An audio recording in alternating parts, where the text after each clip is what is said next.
we have a crisis in the world, tremendous crisis, and also crisis in our consciousness, in us.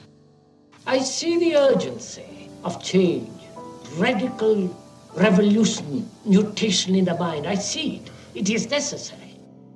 There is complete quietness of the mind, and that which is silent has vast space. Only then that which is nameless comes into being.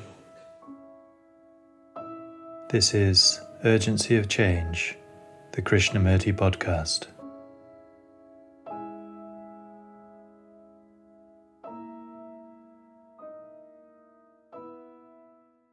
Nationalism breeds disorder.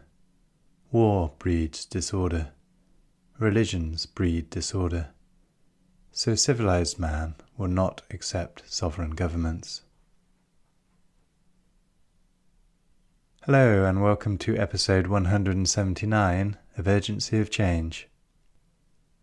Each episode of the Krishnamurti podcast is compiled from carefully chosen extracts from our archives, representing Krishnamurti's different approaches to fundamental issues and questions we all face in our lives. This week's theme is nationalism. Upcoming themes are the present, control, and wisdom. This is a podcast from Krishnamurti Foundation Trust.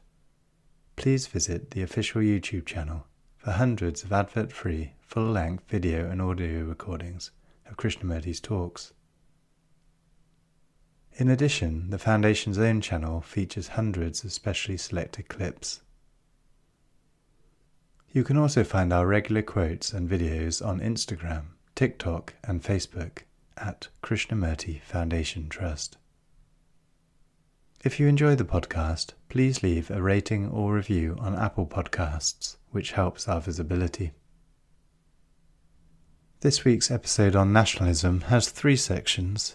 This first extract is from Krishnamurti's first talk at Rajghat in 1965, titled, "As long as we have nationalistic, separate governments, we are bound to have wars." Europe has divided itself into many sovereign states, fighting each other, tearing at each other, for more proper land, for greater economic expansion, and so on. Wars. They have had 2 tremendous destructive wars within the memory of man, recent wars.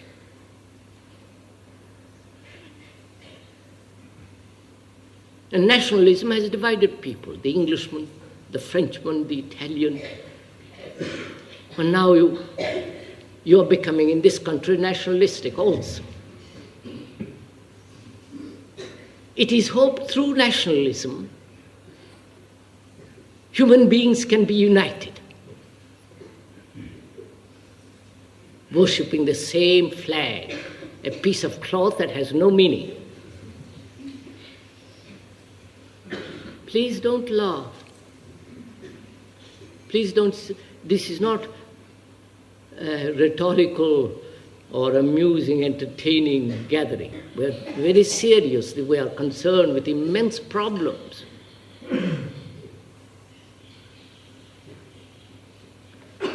And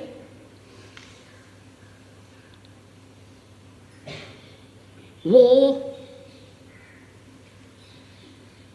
has brought disorder in the world. War is always destructive. There is never a righteous war.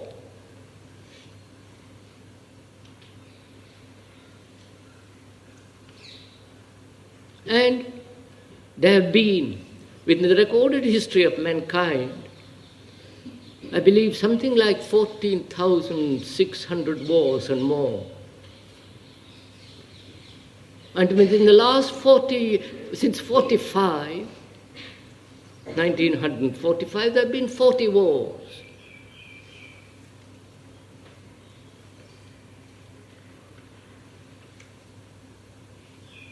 The first war, the people must have said, let's hope this will be the last war. The mothers, wives, husbands, children must have cried. And we're still crying after these 5,500 years. People have accepted war as the way of life.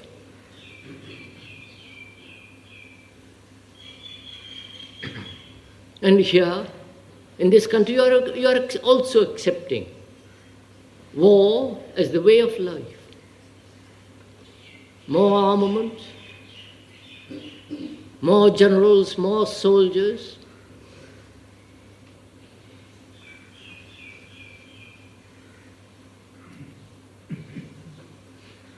And as long as you have sovereign governments, that is, nationalistic, separate governments, sovereign governments with their armies, you're bound to have wars. You may not have your son killed in this at Benares, but you'll have a son killed in Vietnam, whether it's an American or a Vietnamese.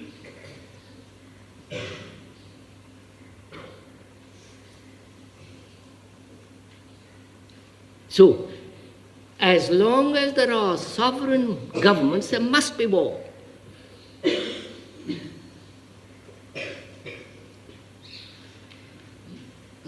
And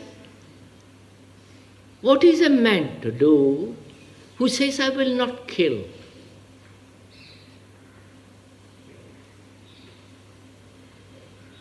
You understand? In this country, for generations upon generations, certain class of people have been brought up not to kill,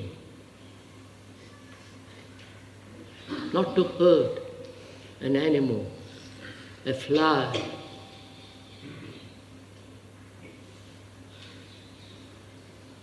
And all that is gone. They'll write volumes about spiritual inheritance of India. But the actual fact is that we have destroyed all that inheritance. We are just verbally repeating something which is not real. So, we have two issues involved. What is a human being to do in a country like this, or in Europe, or in America, when he asserts he will not kill?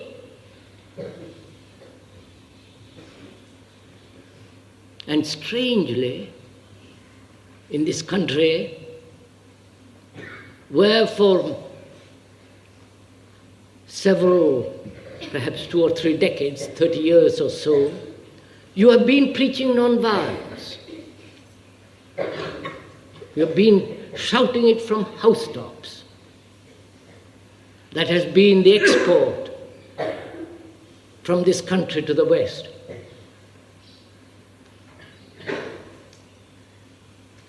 Don't kill, ahimsa, and all that Tommy rot.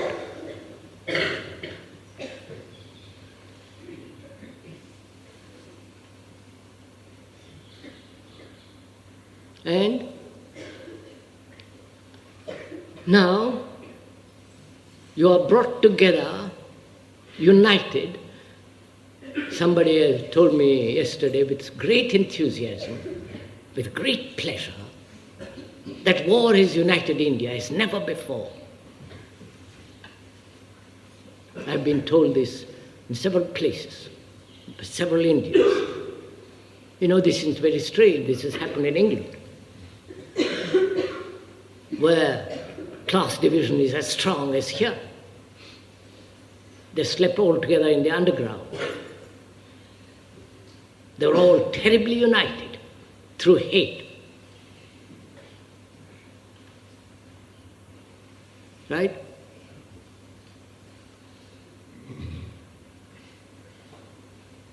And these spurious arguments that you have. What will you do if you are in the government? Wouldn't you fight when you are attacked?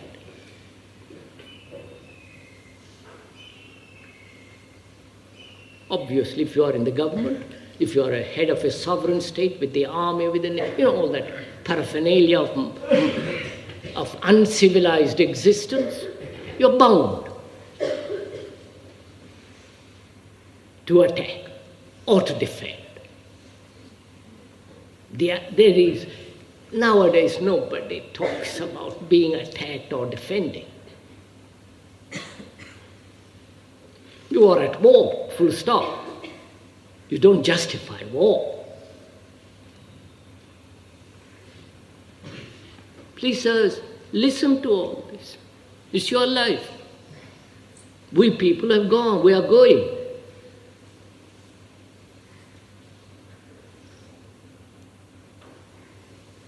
So, in this country there hasn't been, in spite of this non-violence, preaching of non-killing, for thousands upon thousands years, there hasn't been one human being in this country who has said, we will not kill. There have been whispering campaigns. That's you and I privately tell each other we won't kill in our rooms. But publicly we never get on a platform and say, I won't kill. Go to prison. Be shot. There hasn't been one boy or one girl, one human being who has stood up against the stream. And when it was popular to preach non-violence, we all swam. I didn't. We all swam at it. Now it is, war is popular, you also go with it. We're not talking of such individuals. What is a human being who says he will not kill? What is it to do? He can't do anything, can he? He either can go to prison, be shot, killed by the government because he's a rebel, he's disloyal, all that words put out by the politicians and the religio-political entities. And why is it, please inquire into yourselves, why is it there hasn't been one human being in India, one, who said this is wrong, killing is wrong? Not governments are killing is wrong, but as a human being, why is it that you haven't said it? Must you be challenged?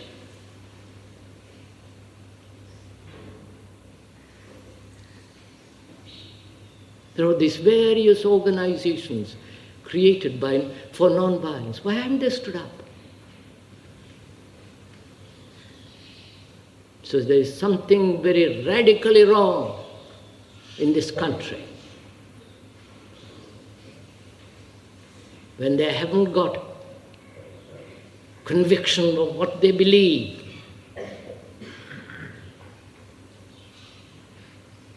Right? So, nationalism is a disorder, breeds disorder, war breeds disorder. Obviously, religions also breed disorder. So a civilized man, a man who is really human, will not accept sovereign governments. You understand? That means, say, I'm a Hindu. Who cares whether you're a Hindu or a Chinese or what you are? What matters is what you are, not what your labels are.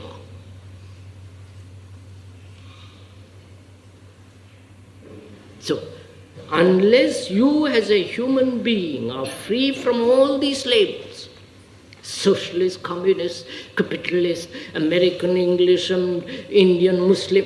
As long as you are that, in any way, secretly or openly, you are breeding disorder in the world.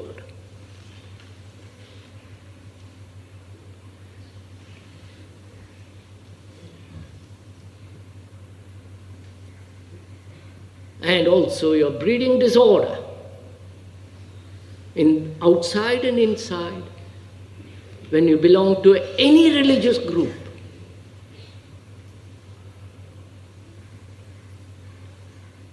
Or follow any guru.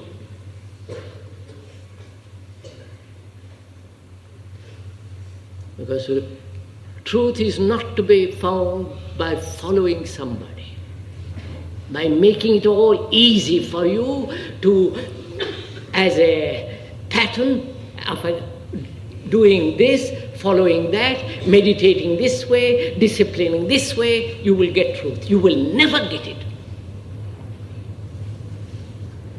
To find truth, you must be free.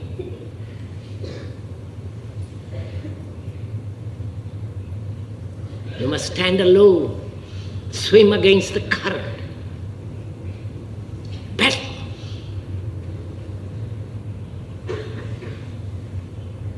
You know, I was told the other day, this war that India has had is justified because Bhagavad Gita says so. I thought that was rather lovely, don't you?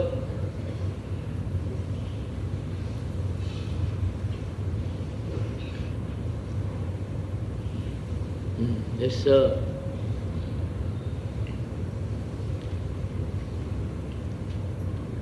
So, what are you going to do about it? Not as Indians, and what are you as a human being confronted with this problem? What are you going to do about it?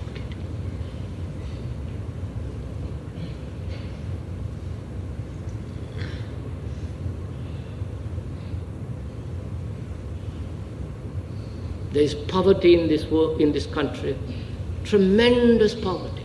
You know it as well as I do. And this poverty is going to increase because of this war. There's lack of rains, inefficiency, corruption.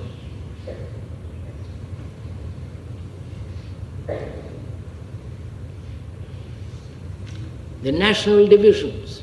We will accept food from one country and not from another. All politics. So as a human being, what are you going to do? Either you accept disorder and continue to live in disorder, and therefore inefficiency, therefore wars, therefore poverty, therefore hunger. Or, as a human being, you reject it totally, not partially. You can't reject something partially. You don't reject poison. You reject the whole thing.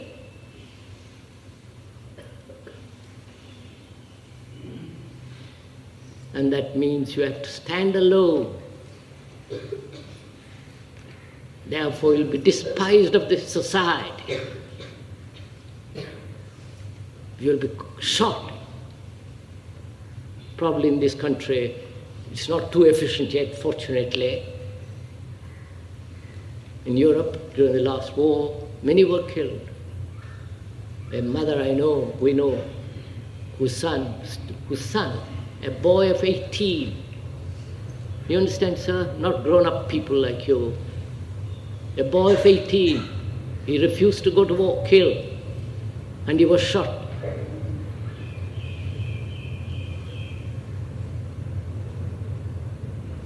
He didn't talk about non-violence, ahimsa, Gita. None of that. He didn't want to kill and he was killed.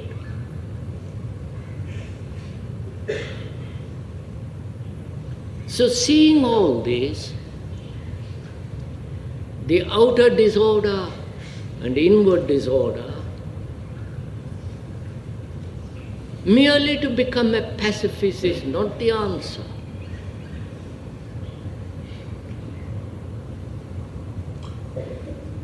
The answer is much deeper than all this.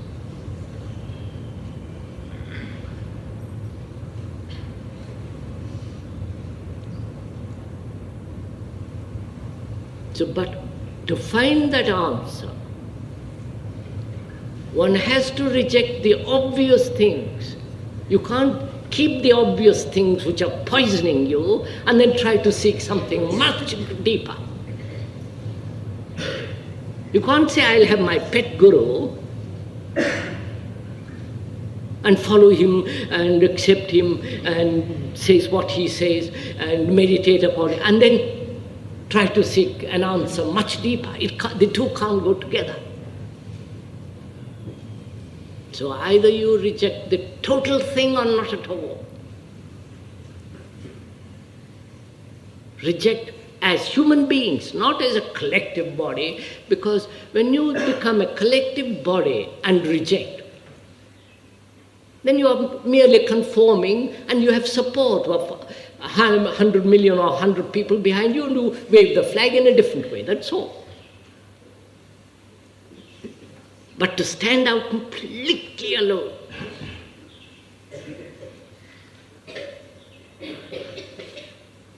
that's very difficult for most people. Because they're frightened of losing their job, all the rest of it. So, seeing all this enormous disorder in ourselves and in the world, how is one to bring about not order? As we said, order will come when we understand disorder, when we cease to be nationals, when we are really seeking truth, freedom, not through some organization, through some belief, through some guru.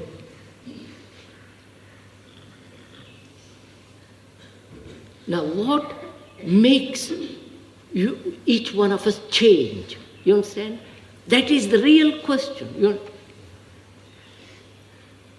What makes you, who have been nationalistic, or a tremendously devout person with regard to some guru?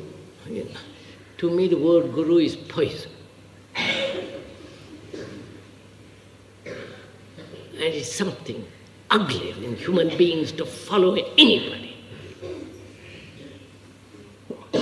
Now, how will you drop all this? How will you drop your Hinduism, your gurus, your nationalism?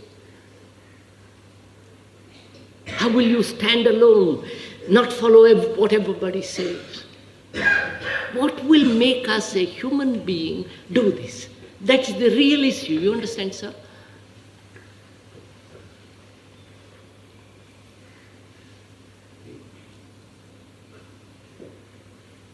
What will make you divest all this at one blow, one breath, say, I'm out?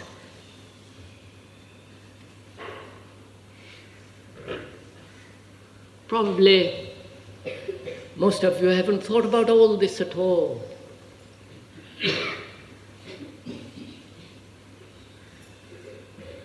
You have never said to yourself in your heart, why have I not stood up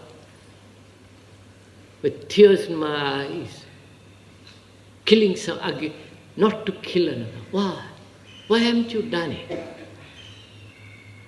Don't invent reasons. Why haven't you done it?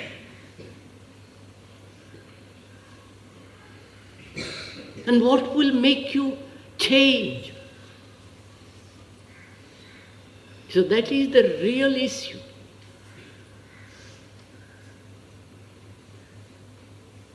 Either you say, I don't want to change. I'll accept the things as they are. That's good enough for me. There is disorder. There is misery. There is poverty. There is starvation. There will be wars. There have been wars for the last 5,000 and odd years. We'll have some more wars. What does it matter? The world is a maya anyhow. And what does it all matter? You either accept it, as most of you apparently do,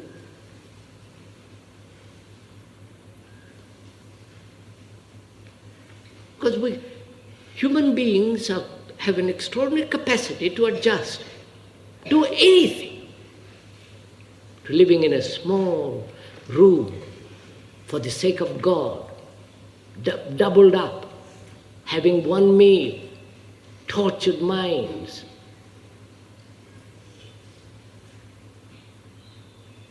Or to the appalling bestial conditions of war. Not in Benares at the front, in Vietnam, whether they're American or Vietnamese. Human beings can adjust themselves to anything. Filthy squalor of a street, open gutters, corrupt municipality. Put up with anything. After all, adjustability is the difference between animals and human beings. Animals can't. Human beings can. So either we accept things as they are and go along miserably, torturing ourselves, unhappy, killing and being killed, seeking fulfillment and being frustrated, wanting to be leaders, restless, unhappy, which is what we are doing. If you accept that, there is nothing more to be said. You understand? You say, that's my life. That's where I have lived. My grandfather lived. My sons will live, and the generations will come that will live that way. If you accept that, that's all right. Don't introduce another problem.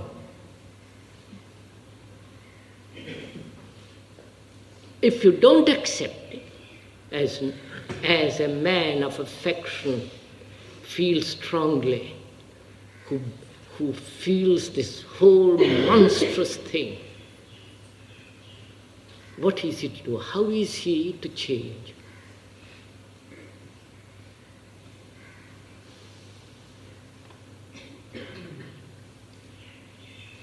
How is he to bring about a mutation within himself? And that mutation perhaps will not or will affect the society, but that is irrelevant.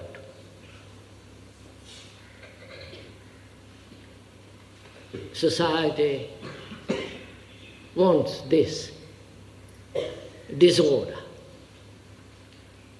Not wars, but greed, envy, competition, seeking for power, position. That's what society is. And if you see all that, and how shall we change? You understand my question, sirs? How will you change?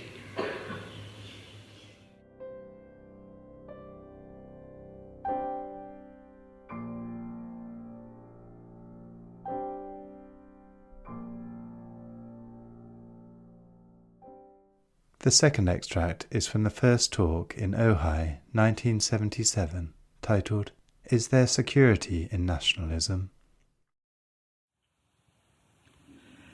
Most human beings, in one part of their consciousness, is to find both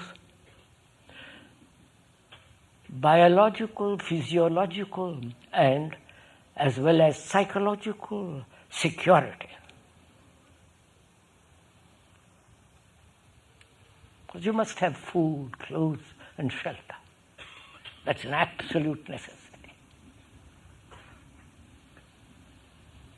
But also, we want, we look, we demand, we crave, we search for psychological security.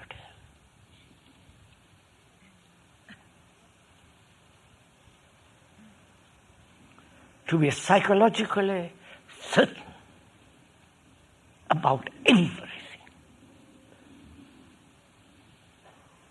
Look into yourself, observe.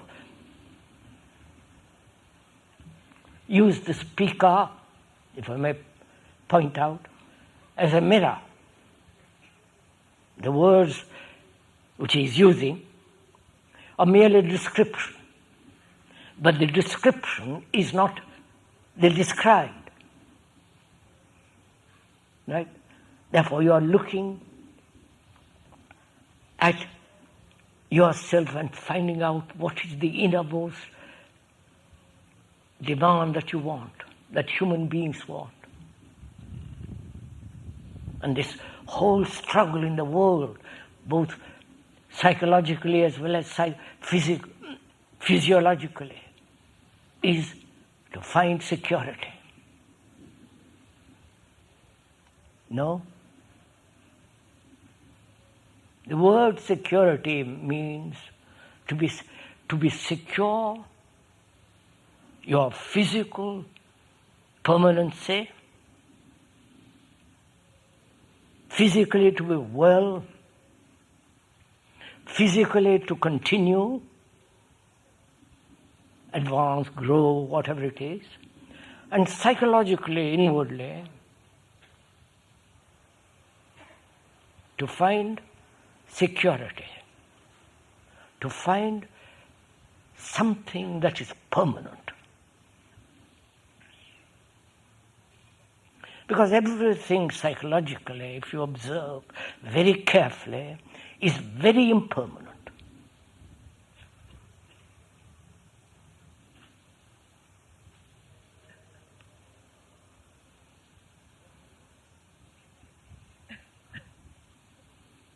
Your relationship, psychologically, are terribly uncertain. You may be temporarily secure in your relationship with another, man, woman, and all the rest of it, temporarily. But that very temporary security is the very danger of becoming completely insecure. Do please examine it, don't accept it. We are thinking over together. We are reasoning. They see the logic, the reason, the sanity of it. Not because the speaker asserts it. Not because he has some beastly reputation. Because all those things are irrelevant when you are really going to something very, very, very serious.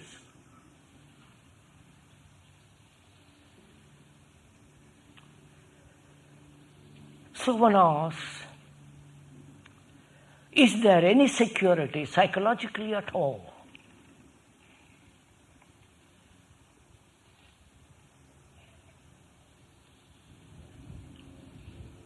That is, one seeks psychological security in the family. We'll go step by step into it. In the family. The family being the wife, the children.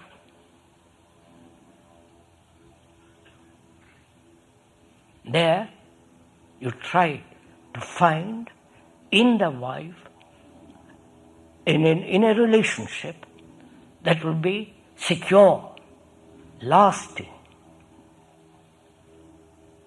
permanent. Permanent being relatively, because there is always death. And not always finding it, there are divorces, quarrels, and all the misery, jealousies, anger, hatred that goes on. You must be aware of all this, aren't you?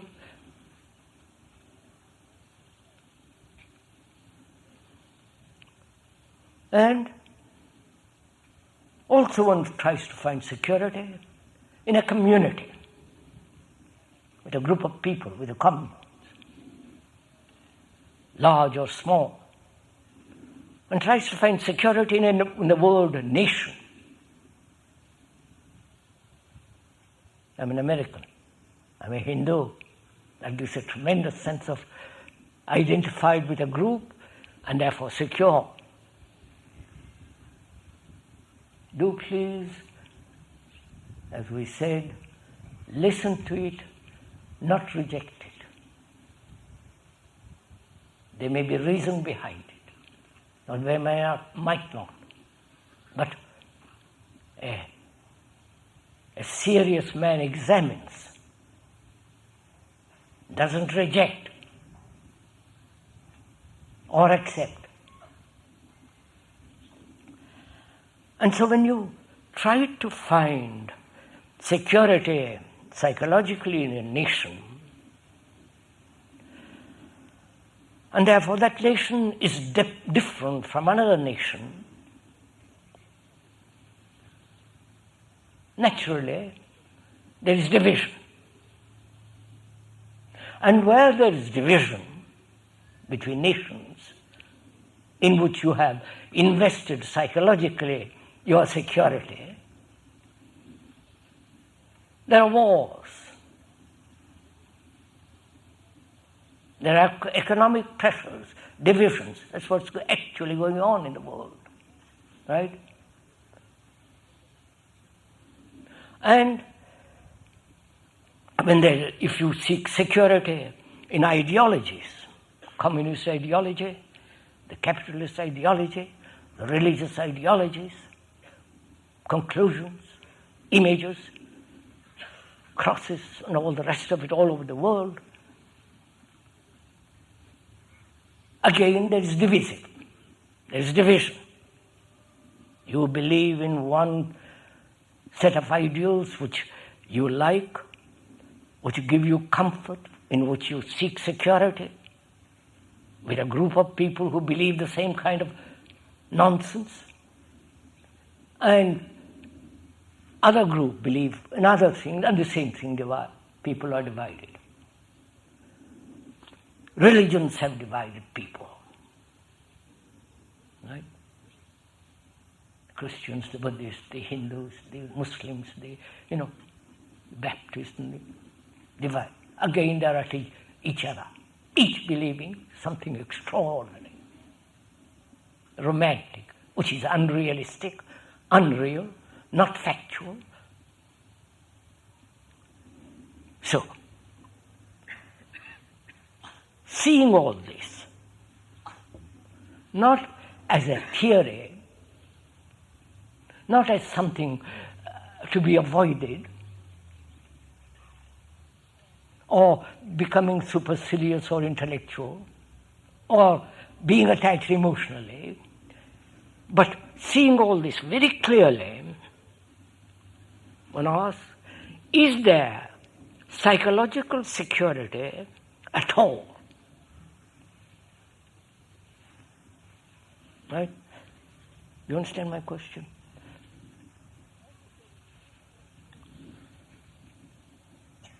And if there is no psychological security, then what is a human being? He becomes a chaos, right? He loses his identity, because he's identified with America, he's identified with Jesus, he's identified with the Buddha, he's identified with a nation, and so on, so on, so on.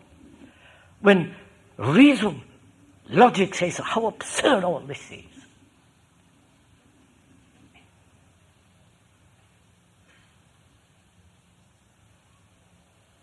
then does one go into despair, or, please listen to this, or because you have observed the fallacy of these divisive processes, the unreality of these fictions, myths, fantasies, which have no basis, And the very perception of that, is that not intelligence? Right? You understand? Not the intelligence of a clever, cunning mind. Not the intelligence of book knowledge. But the intelligence which comes out of clear observation. Right? In that observation, which brings about extraordinary intelligence, there is security. Therefore, that means that very intelligence is secure. Capito, have you understood this? No, please. You must have it. Not agree with me or say, yes, how extraordinary. I didn't think of that before. But it must be part of you. It must be you that are finding it, not me that have found it and tell you. And therefore you accept it or reject it. You see the difference?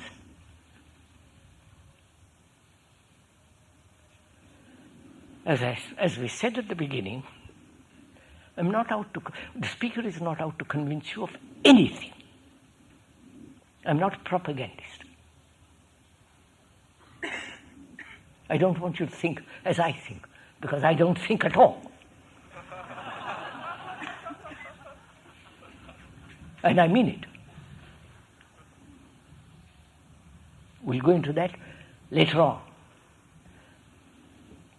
because that's an extraordinary fact. The capacity to observe without thought.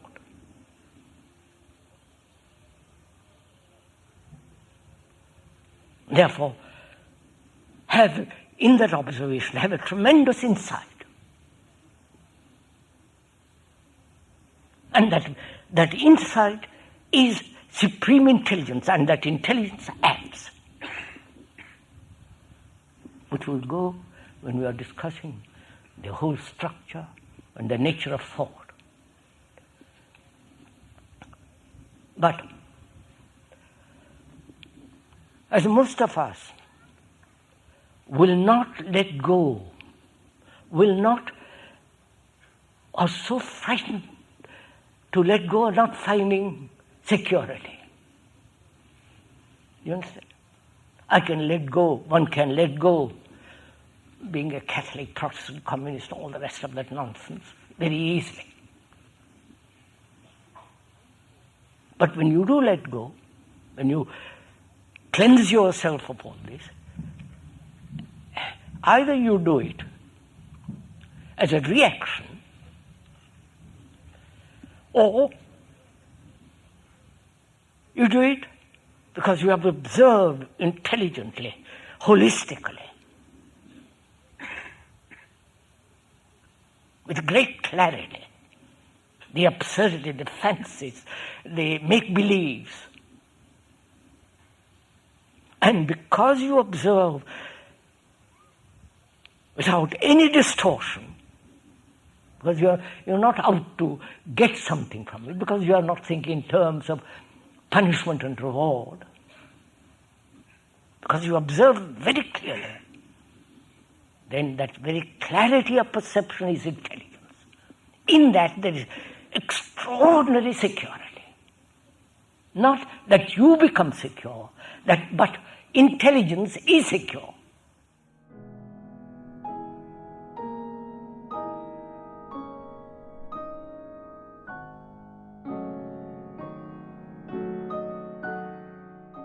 The final extract in this episode is from Krishnamurti's first talk in Saanen, 1983, titled Nationalism Is Glorified Tribalism. So what is peace? And how can we establish and lay the foundations so that we build on that? Psychologically speaking.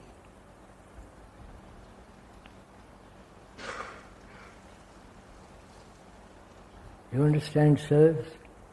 We are talking over together. I am not pointing out.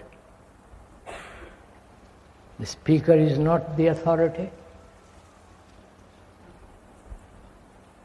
But in talking over together, things become very clear. If we can talk over together without any bias, without any prejudice, having no conclusions or concepts what peace is, then we can go into it together. But if you have opinions about peace, what peace should be, then your inquiry stops. Opinions have no value, though the whole world is run on opinions. Opinions are limited. Your opinion or the speaker's opinion, opinions of the totalitarian governments, or the opinions of the church people at government and so on, they're all limited.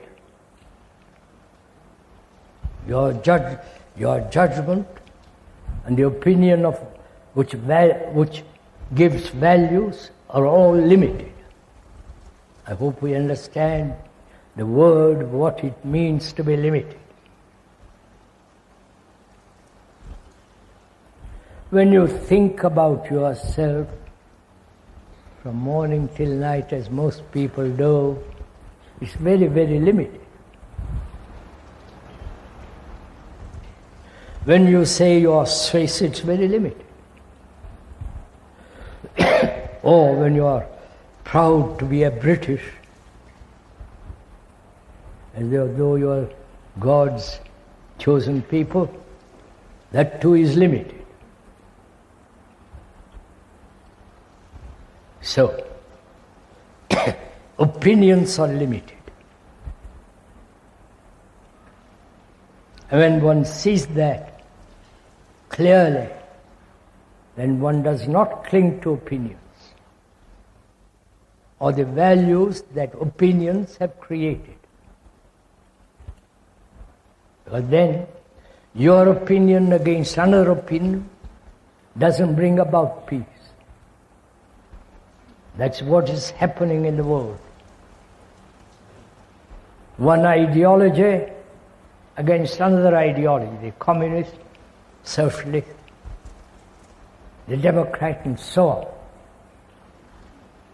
So please understand, if I may repeat again, that we are talking over together, and if you are adhering to your opinion, and I am sticking to mine, then we shall never meet.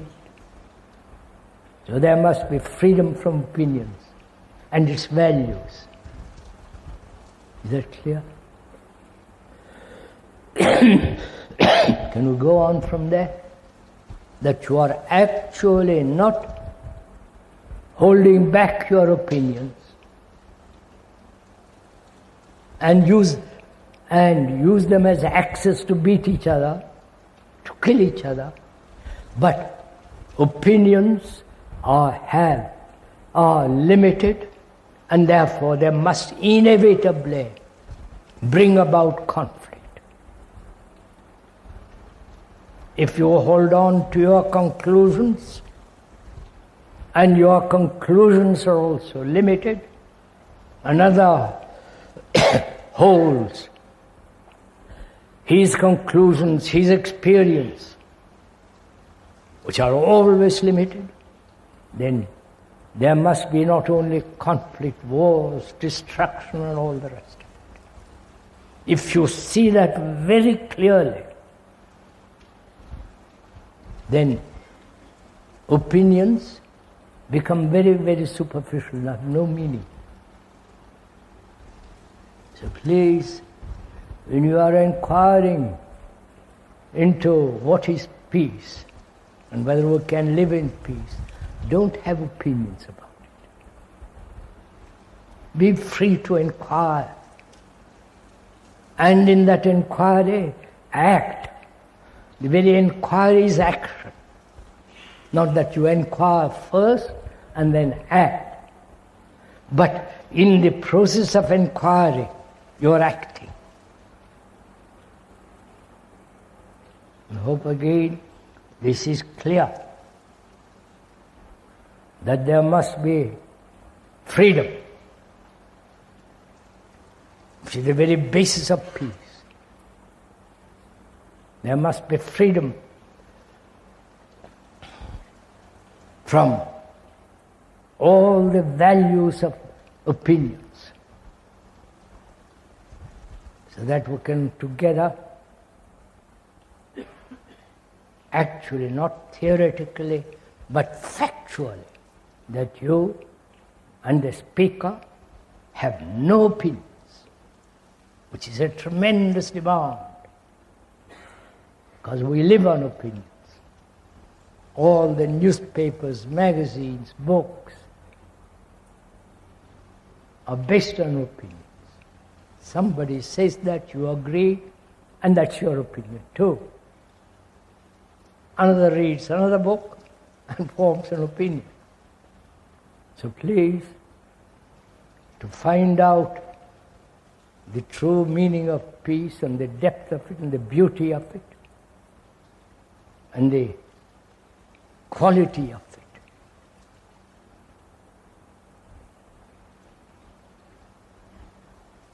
there must be no bias.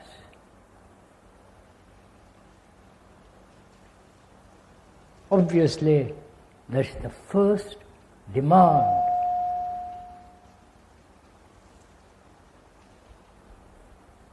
Not that you must have faith in peace or make your life, the goal of your life to live peacefully, or search out from books, from others, what is peace, but to inquire very deeply whether your whole being can live in peace.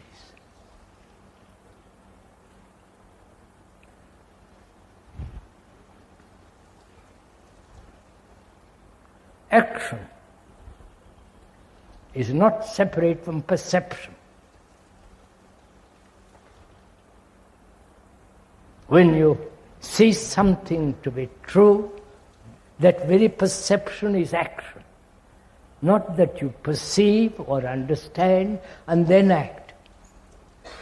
That's an intellectual concept, and you put that concept into action. The seeing is the action. The seeing that the world is broken up into tribalism. The British, the German, the Hindu, the Buddhist, the Swiss, there are tribes.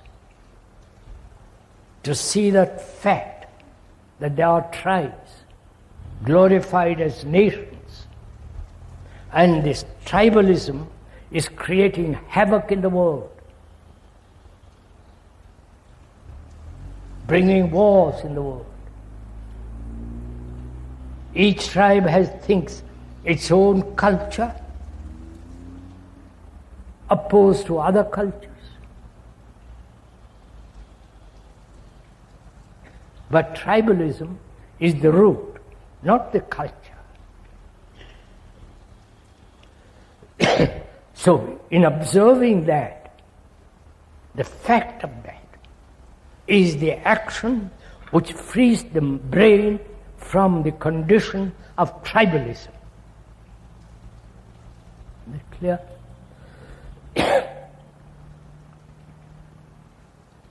Are we making this clear between ourselves? That when you see actually not theoretically or as ideationally, but as a fact,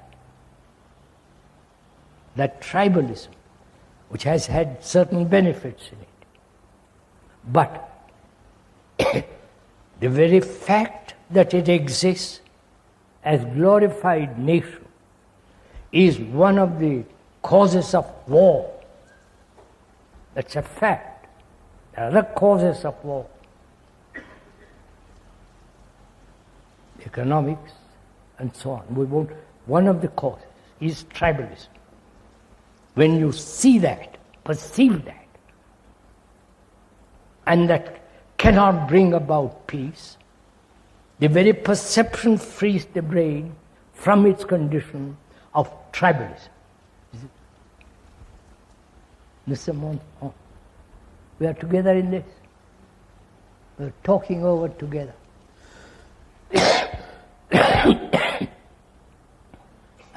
The speaker is not persuading you.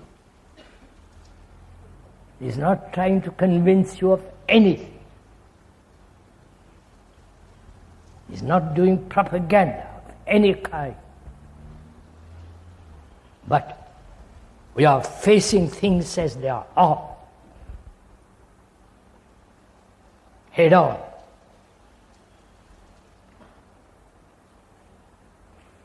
And one of the factors of contention throughout the world is religion.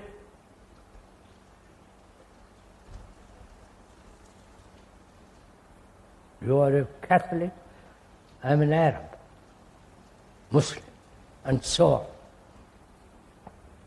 Based on ideas, propaganda of 2,000 years, and the Hindus and the Buddhists over 3,000 to 5,000 years, we have been programmed like a computer. Please see the fact that programming has brought about great architecture, great pictures, great chants, music. But it has not brought about peace to mankind. When you see the fact of that, you do not belong to any religion. You are neither a Hindu, Buddhist, Christian, nothing. No. When you see that the division takes place when there are half a dozen gurus in the same place, you know what they're doing, don't you? They bring about misery, contradiction, conflict. Your guru is better than mine. My group is more sanctified than yours. I have been initiated, you have not. You know, all that nonsense that goes on. So when you see all this as an actual fact which is so around you, then you do not belong to any group, to any guru, to any religion, to any political commitment of ideas. Please, it's very serious. If you really want to, and the urgency to live peacefully, there must be freedom from all this. Because they are the causes of dissension, division. Truth is not yours or mine. It doesn't belong to any church, to any group, to any religion. The brain must be free to discover it. And peace can only exist when there is freedom from this fallacy.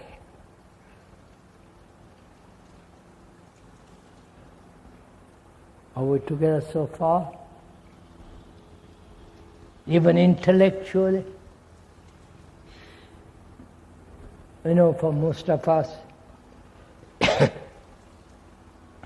to be so drastic about things is very difficult. Because we have taken security in things of illusion, in things that are not facts.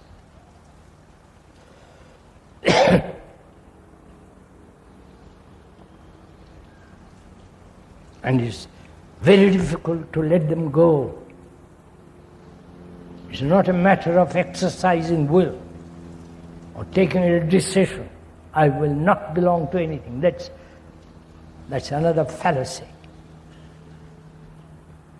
We are to commit ourselves to something, to a group, to an idea, to a religious quackism, because we think there is some kind of security for us.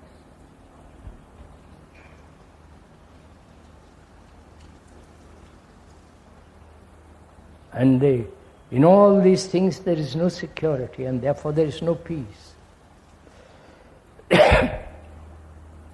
The brain must be secure. And the brain, with its thought, has sought security in things that are illusory. Right? So, freedom from that.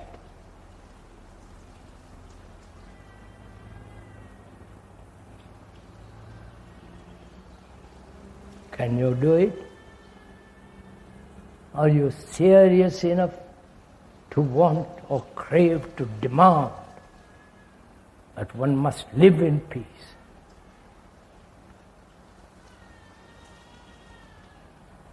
Or only this morning, persuaded perhaps by the speaker, say, yes, I understand all that, but.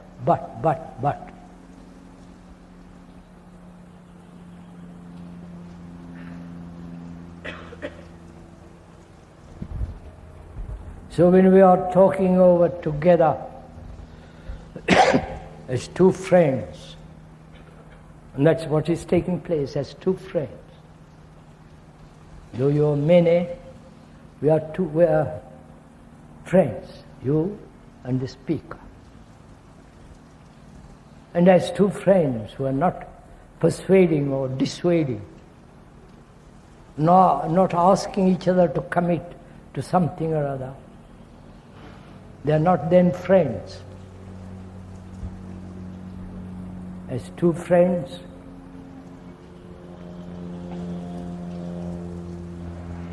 asking each other,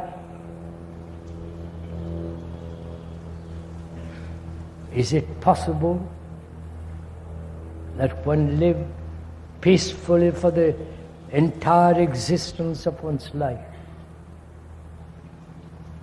Not at odd moments, not when you have nothing to do and you are captured by the tube, by the box, by the television. Those are all superficial relaxations. But to live